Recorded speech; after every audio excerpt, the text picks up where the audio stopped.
team, I hope you're all well. Today we are going to be doing my August wrap up. I managed to read 20 books in August. There's some chunky ones on here as well. So I managed to get through quite a bit in the month of August. There were 5,316 pages read. I had 6 5 stars.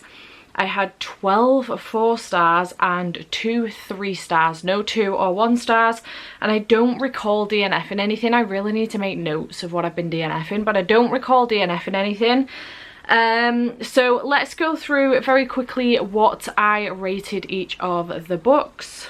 So the first thing I read was Ascender Volume 2, and I gave this one 4 stars. Really enjoying this graphic novel series and having a good time with it, so I'm looking forward to continuing on with this one.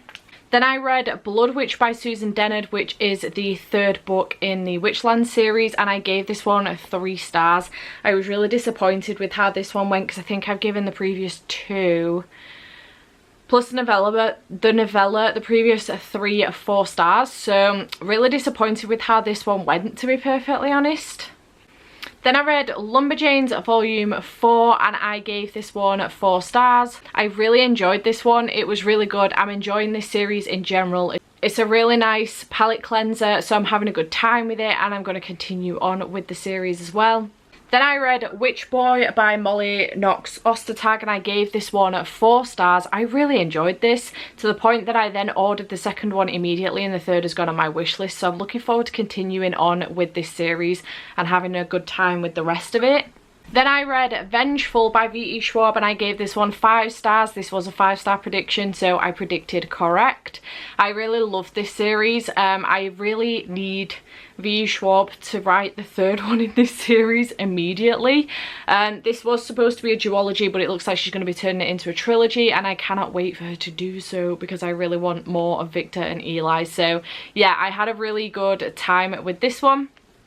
Then I read Reboot by Django Wexler. I gave this one 4 stars. I really enjoyed this. I really enjoyed what happened in this one. I really enjoyed that it was queer. I wasn't expecting that, but it was great.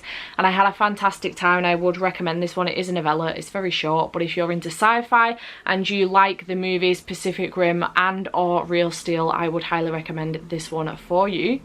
Then I read You and Me on Vacation by Emily Henry. Yes, this is people we meet on vacation. It's just that if you are in the States, it's people we meet on vacation. If you're in the UK, it's You and Me on Vacation. God only knows why there's 2 different titles for this book. I have no idea, but it's the same book. I got this question so many times while reading this in my reading vlog, so I gave this one 5 stars. I absolutely loved it. I love the relationship between the 2 characters. It reminded me very much so of me and my best friend. We are very much so like that with each other. The banter and the, you know, picking on each other, the name calling, but making sure that we're there for each other as well till, you know, our very last breaths. It definitely reminds me of me and him, but yeah, just really enjoyed this one. It was absolutely fantastic. Would highly recommend if you are into your adult romances. Then I read Happily Ever After by Debbie Tung. I really enjoyed this. This is just a cute little graphic novel of life after Debbie and her husband have gotten married, and it's just really cute. I love Debbie's illustrations and her little storytelling and things like that. So yeah, looking forward to reading more from her. I know she's got one called Book Lover that I haven't read yet, or Book Love that I haven't read yet, so I'm looking forward to picking that one up as well. And I gave this one 5 stars. It was really good. Then I read Ascender Volume 3, so I continued on with the series immediately, and I gave this one 4 stars also. I'm now up to date with this. I really do hope that they hurry up and make some more. But yeah, I'm now up to date with this series and looking forward to carrying on with it when we finally get some more. Then I read The Fire Never Goes Out, A Memoir in Pictures by Noelle Stevenson. I gave this one 4 stars. I picked it up and literally that same weekend read it. It was very good. I related to this in some ways as far as the depression and anxiety were concerned, but there were other things in here that I didn't relate to.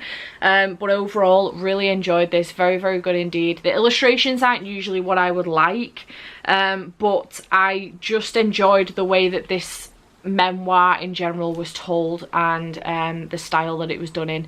So yeah, really liked this one. I gave this 4 stars.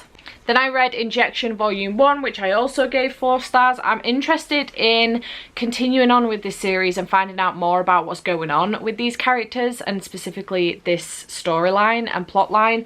So yeah, I do want to continue on with this one. This was an impulse buy. I can't even remember where I'd seen it, to be honest. Did I get this? Oh yeah, I got it in Waterstones. So it was an impulse buy in Waterstones, and I'm glad I took the chance on it because it was good. I gave it 4 stars. Then I read Die Volume 1, which I also gave 4 stars. This was the month for graphic novels. I had a great time. I'm looking forward to really continuing on with this one. I didn't know whether or not I would be into this, with it being a little bit like a D&D campaign, but not quite like a D&D campaign. But I don't play D&D, but I think I get the gist as a general whole, and therefore didn't lose my way with this too much.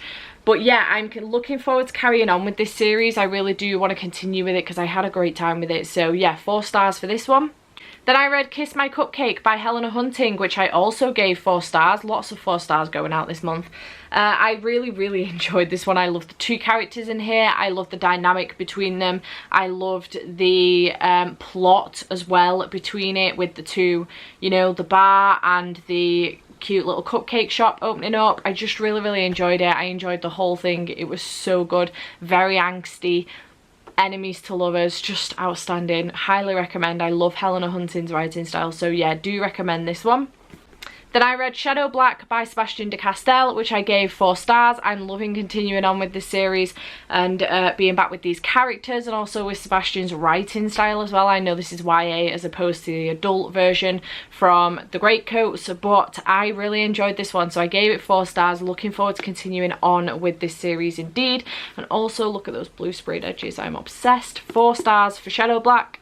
Then I read Winnie the Pooh by A.A. Milne for about the 95th time. I love reading Winnie the Pooh. I love rereading Winnie the Pooh. Have a great time every time. I gave this 5 stars for about the 95th time, and I never get bored of rereading Winnie the Pooh. It's just very comforting, lots of nostalgia. Winnie the Pooh's my favourite as an adult. He was my favourite as a child.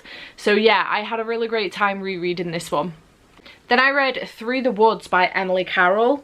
I gave this one 4 stars. I enjoyed this. I just felt that maybe the ending of these stories could have been a little bit less open. They were very open-ended, and I wasn't sure really what to do with that. This is a horror graphic novel of just really random stories put together by Emily Carroll. I liked the illustrations. I did think that it was very atmospheric. Generally really enjoyed it, but I do think that the stories could have been a little less open-ended. Alas, I gave it 4 stars. It was really good. Then I read One Last Stop by Casey McQuiston, which I gave 4 stars. I really enjoyed this. I loved August and Jane. I loved the side characters as well. I loved that it was set in New York. I loved that it was queer. I loved that it had a magical element to it as well. I just really enjoyed everything about this. It was very good. I do think that it could have been smaller. This book has no business being over 400 pages, but I really enjoyed it. Love Casey's writing style, and I will keep my eye open for more from them in the future, but really enjoyed this one. 4 stars.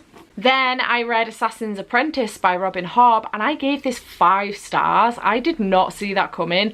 Even when reading it and when I finished it, I thought this was going to be a very high 4, but when I put it through Corpile, it came out of 5. So this is why I love Corpile, because sometimes I have that 5-star feeling with a book, but maybe, I don't know, my ratings may not come out as 5-star, but I had that 5-star feeling with a book. Or maybe I didn't quite get that 5-star feeling, but when I put my ratings in, it turns out as a 5-star. So I really enjoyed this. I do think that it did have that 5-star rating, that 5-star feel with me. I think I was just expecting it to be a high 4 and seeing the ratings of the books go up as I get through the series, but it is what it is. It's a 5-star, and I really enjoyed it. I'm excited to continue on with this and find out more about Fitz and his journey and read more Robin Hobb in general. I've heard great things about the next one in this series, the next trilogy in this series even, the Live Ship Traders series. So Live Ship Traders, I want to make sure I'm saying that right. Live Ship Traders, yeah, good. I've heard great things about that one, so I'm looking forward to continuing on with the Farseer trilogy and getting into that one. I'm very excited indeed. Then I read Melt by Elle Fountain, and I gave this one 3 stars. This was okay. I just wasn't, it went in a direction I wasn't expecting, and everything happened very, very fast. I feel like this was probably a little bit more, a bit too old as well for the middle grade that I was expecting. I didn't love it. I'm not gonna lie, I didn't love it, but it was okay. So I think the general gist of it surrounding global warming as well was very well done, and I think that kids should definitely be reading books like this surrounding global warming, bring it to their attention and bring it to the forefront of their minds so that they're thinking about it regularly, because it's really important. So yeah, 3 stars for Melt. And then the final book that I read in the month of August was The Nature of Witches by Rachel Griffin. I gave this 5 stars, a whopping 5 stars as well. This is now on par with Night Shadow, which is my favourite book of the year.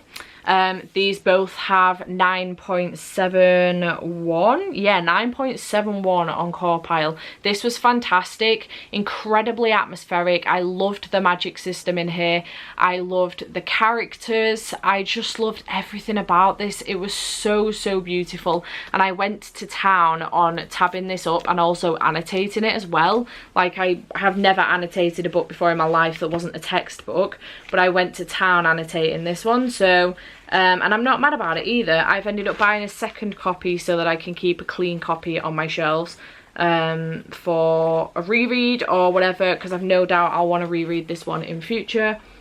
But yeah, just had a fantastic time reading this one. Absolutely loved it.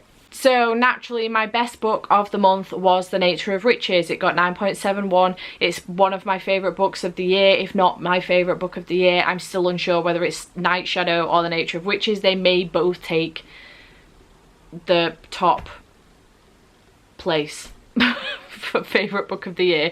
But I absolutely loved this. It was outstanding. Definitely best book of the month. My most surprising book of the month was Assassin's Apprentice by Robin Hobb.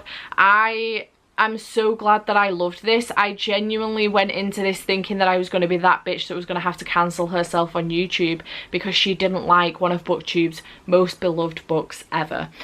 Turns out I don't need to do that, which is awesome news. But I loved this. Loved it so much more than I thought I was going to. So definitely a surprising read for me.